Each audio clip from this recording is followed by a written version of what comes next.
দেখুন, অনেক দিন থেকে আমাদের কাছে সাধারণ যারা 18 বছর ঊর্ধ্বে বয়স হয়ে গেছে তারা আপনারা আমাদের কাছে এসে বলছেন যে আমার ভোটার কার্ডটা অ্যাপ্লাই করে দিন। কিন্তু আমরা এই এসআইআর এর জন্য ইলেকশন কমিশন অফ ইন্ডিয়া যেটা আমাদের ভোটার পোর্টাল আছে সেই পোর্টালটাকে স্টপ করে রেখেছি, মানে নতুন এন্ট্রির জন্য।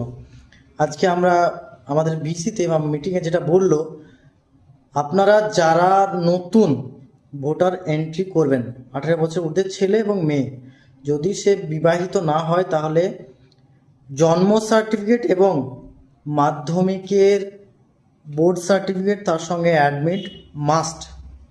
জন্ম সার্টিফিকেট কিংবা মাধ্যমিকের বোর্ড সার্টিফিকেট মাস্ট করে দিয়েছে, এবং বিবাহিত মহিলাদের ক্ষেত্রে ম্যারেজ সার্টিফিকেট মাস্ট। শুধুমাত্র আধার কার্ড দিয়ে তারা অ্যাপ্লিকেশন করতে আমাদেরকে ক্লিয়ার ইনস্ট্রাকশন দিয়ে দিয়েছে, বারণ করে দিয়েছে। আপনারা অ্যাপ্লিকেশন করলে যখন হিয়ারিং হবে, আর আপনাকে হিয়ারিংয়ে যেতেই হবে, এখন এটা মাস্ট করে দিয়েছে। হিয়ারিংয়ে গিয়ে আপনাকে রিজেক্ট করা সেই ফাইলটা হাতে ধরিয়ে দেবে।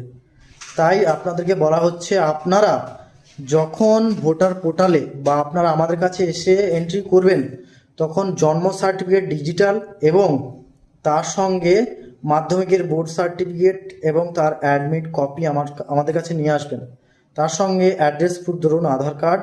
এবং আর একটা কথা যেটা আমি বাদ দিলাম, সেটা হচ্ছে 2026 মানে 1/1/2026 সালের যেটা ভোটার লিস্ট পাবলিশ হয়েছে, মানে এসআইআর এর পরে যেটা পাবলিশড হয়েছে, সেই হার্ড কপিটা আমাদের কাছে নিয়ে আসতে হবে এবং সেই ভোটার লিস্টটা নিয়ে আসতে হবে। তার সঙ্গে সঙ্গে মা বাবার ভোটার ছবি যেটা আপনাদের কাছে আছে সেটা নিয়ে আসতে হবে, এবং নিজের প্রুফ হিসেবে birth certificate, address, birth certificate এবং অ্যাডমিট কার্ড, তার সঙ্গে মাধ্যমিকের বোর্ড সার্টিফিকেট যেটা, সেটা নিয়ে আসতে হবে।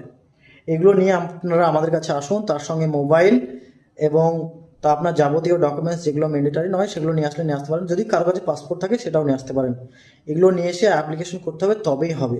আর যারা এক স্থান থেকে অন্য স্থানে এসেছেন, পরিবর্তন করবেন, তাদের জন্য যেখানে আপনারা মানে ছিলেন, যেখানে বাসিন্দা ছিলেন সেই বাসিন্দার ভোটার লিস্ট লাগবে, এবং যেখানে আপনারা বাসিন্দা হবেন বর্তমানে, সে অ্যাড্রেস প্রুফ হিসেবে ভোটার কার্ড, এই আধার কার্ড এবং ভোটার কার্ড যেটা পুরানো আছে আপনার, সেটা নিয়ে আসতে হবে। তার সঙ্গে সঙ্গে আপনার বাসিন্দা সার্টিফিকেট লাগবে। এগুলো নিয়ে আসুন। আমরা কারেকশন সহ নতুন অ্যাপ্লিকেশন সম্ভবত 1 সপ্তাহের মধ্যে চালু হয়ে যাবে। আপনারা আরও পরবর্তী যখন চালু হবে তার খবর শুনতে আপনারা এই চ্যানেলটিকে ফলো করুন এবং সাবস্ক্রাইব করুন।